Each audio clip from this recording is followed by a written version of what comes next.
Welcome back to the Deep Dive. Today we're tackling a topic that, well, it connects some really big names you'll know. Sunny Leone, Shah Rukh Khan, Amir Khan, Mm-hmm. Quite the list. Ekta Kapoor, Tushar Kapoor, Shilpa Shetty, Karan Johar. I mean, it goes on. And the surprising thing they all have in common, they've all become parents through surrogacy. It really is remarkable, isn't it? It sort of highlights how these advanced reproductive technologies aren't just medical things anymore. They're genuinely reshaping how we think about family, becoming a recognized way to have children. Precisely.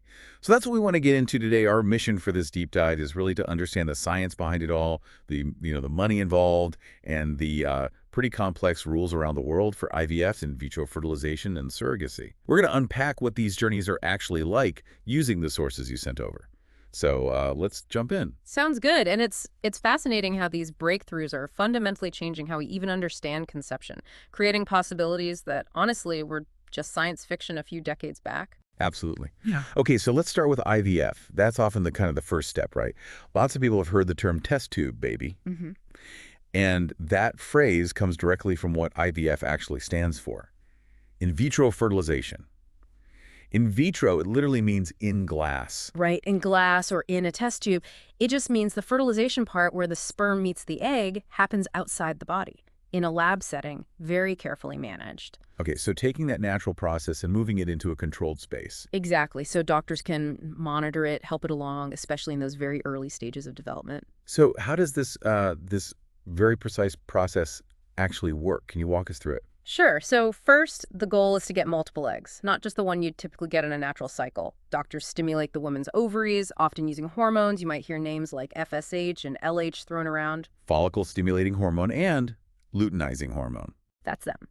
They monitor everything closely with ultrasounds, and then when the eggs are ready, mature, they collect them. It's usually done with a needle, guided through the vagina, minimally invasive. Okay, got the eggs. Then what? Then they go to the lab. And this is where the in vitro part happens. Under a special microscope, sperm is very carefully injected directly into each egg. It takes a lot of skill. It's a really delicate procedure, all designed to, boost the chances of fertilization actually happening. Right.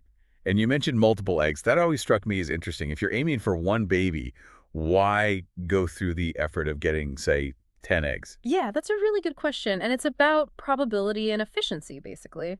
Stimulating multiple eggs dramatically increases the odds of getting at least one or two viable embryos. Okay. Not every egg will fertilize, and not every fertilized egg will develop correctly. So if you only got one egg and it didn't work out. You have to start the whole thing over again. The hormones, the procedure. Exactly. Which is demanding, physically and emotionally, and also adds significant cost for the patient. So getting multiple eggs just gives you more shots on goal, if you like, reduces the need for potentially repeating the whole cycle. That makes total sense. Okay, so fertilization's happened in the lab. You have these tiny embryos. What's the next step? The next step is the transfer. One or sometimes more of these embryos are carefully placed into the woman's uterus. They use a very thin, flexible tube, it's called a catheter, to do this. And then you just wait and hope. Pretty much. If it's successful, the embryo needs to implant itself into the lining of the uterus. That usually happens about 6 to 10 days after the transfer, and that's when pregnancy officially begins. Now, this is where IVF gets really interesting in terms of planning, isn't it? This idea of freezing. No, absolutely. The ability to freeze sperm and eggs cryopreservation is a game changer. You can essentially bank your reproductive cells when you're younger, maybe in your 20s or early 40s, when their quality is generally at its peak. So you can hit pause on the biological clock in a way. That's a great way to put it. It allows people to delay starting a family for maybe 10, 15 years, sometimes longer, without quite the same level of worry about age affecting their fertility, specifically the quality of the eggs or sperm they banked earlier. Wow. That decouples biology from life choices in a way that just wasn't possible before? Precisely. It offers unprecedented control over reproductive timelines. Okay, so let's follow the journey. An embryo is created using IVF. What happens then? There seem to be a couple of paths. Right. Once you have that viable embryo, there's a major decision point. Option one. The person whose egg was used, or the intended mother, carries the pregnancy themselves. Like Sarah Khan you mentioned, who used IVF and carried her own baby. Okay. Option two. If the intended parent can't carry the pregnancy, maybe for medical reasons or perhaps by choice, or if it's, say, a single man or a male couple using donated eggs, then another woman can carry the pregnancy for them. And that is surrogacy. Exactly. That's the path Shilpa Shetty took, for example. IVF created the embryo, and a surrogate carried the pregnancy. Before we dive deeper into surrogacy, what about the costs for IVF itself? You hear it can be expensive. It definitely can be. The sources we looked at give some ballpark figures. In Europe, maybe around 1,500 euros for a cycle, which is, what, about 1.25 lakh Indian rupees? Okay. But in India, the range seems a bit wider, maybe 2.5 to 5 lakh rupees, and that often includes other necessary tests and procedures bundled in. So yeah, it's a significant financial undertaking for many. Right. So that cost is just for the IVF part, creating the embryo. If you then need surrogacy, that's a whole other layer. Correct. So let's define surrogacy more clearly then. If IVF is creating life in glass, surrogacy is, well, how do the sources put it? They define it pretty directly. It's often called a rented womb. The Hindi term mentioned is kiraya ki kok. Which sounds quite stark. It does. But fundamentally, it's a method where one woman agrees to carry and deliver a baby for another person or couple who will be the child's parents after birth. And why do people choose this? What are the common reasons? There are several key reasons. Sometimes the intended mother simply cannot carry a pregnancy safely. Maybe she has uterine problems, or she's had her uterus removed. Like after cancer treatment, maybe? Exactly. Or other serious medical conditions where pregnancy would pose a major health risk. Sometimes it might be related to poor egg quality, where IVF works but implantation keeps failing. Or, as we mentioned, for single men or male couples. Okay, that makes sense. Now let's talk money again, but specifically for surrogacy.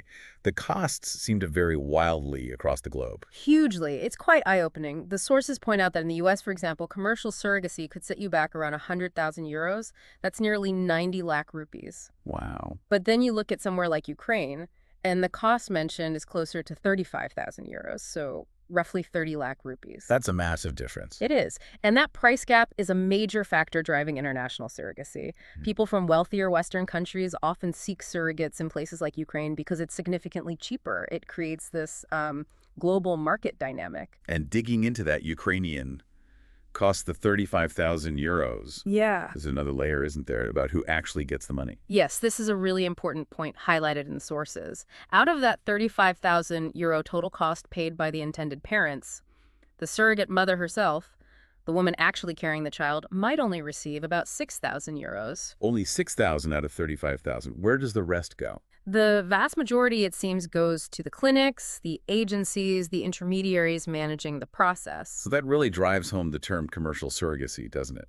The idea that the womb, or rather the service of gestation, is being compensated, but perhaps not proportionally to the physical and emotional load. It certainly raises those questions about the commodification of reproductive labor, potential exploitation, and the economic factors at play. How is this service valued and by whom? And India has had its own complex journey with this, right? The laws there have changed quite a bit. Oh, absolutely. India's story with surrogacy law is very telling. Back in 2005, it was actually permitted. And it became a huge destination for it, didn't it? A surrogacy hub. It did, a major global hub for commercial surrogacy.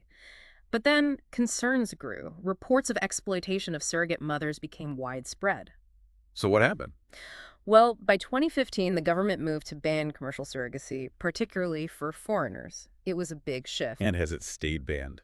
It's evolved further. There were surrogacy regulation bills introduced in 2016, then again in 2019. The rules are still being refined, it seems. But the sources are clear that currently it's illegal for foreign nationals to commission surrogacy using an Indian woman, essentially. Renting a womb from an Indian woman is not allowed for foreigners anymore. That really shows how difficult it is for governments to balance things, doesn't it? Yeah. Enabling parenthood, but also protecting vulnerable people. Exactly. It's a constant balancing act between assisted reproduction desires and ethical safeguards, trying to prevent exploitation. A challenge faced worldwide, really. So bringing it back together, how do IVF and surrogacy really work hand in hand?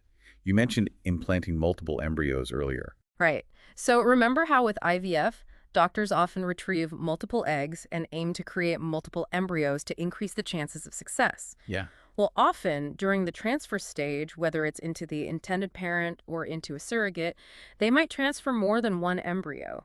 Again, it's purely a numbers game to boost the odds of at least one implanting and leading to a successful pregnancy. But if more than one implants, Then you get multiple births, twins, triplets. That's a common outcome when multiple embryos are transferred, both in standard IVF and in surrogacy arrangements that start with IVF. So IVF provides the starting material, the embryos. Precisely. IVF is very often that critical first step. It creates the biological possibility. And then comes the decision. Who carries this potential life to term? The intended parent, or through surrogacy, another woman.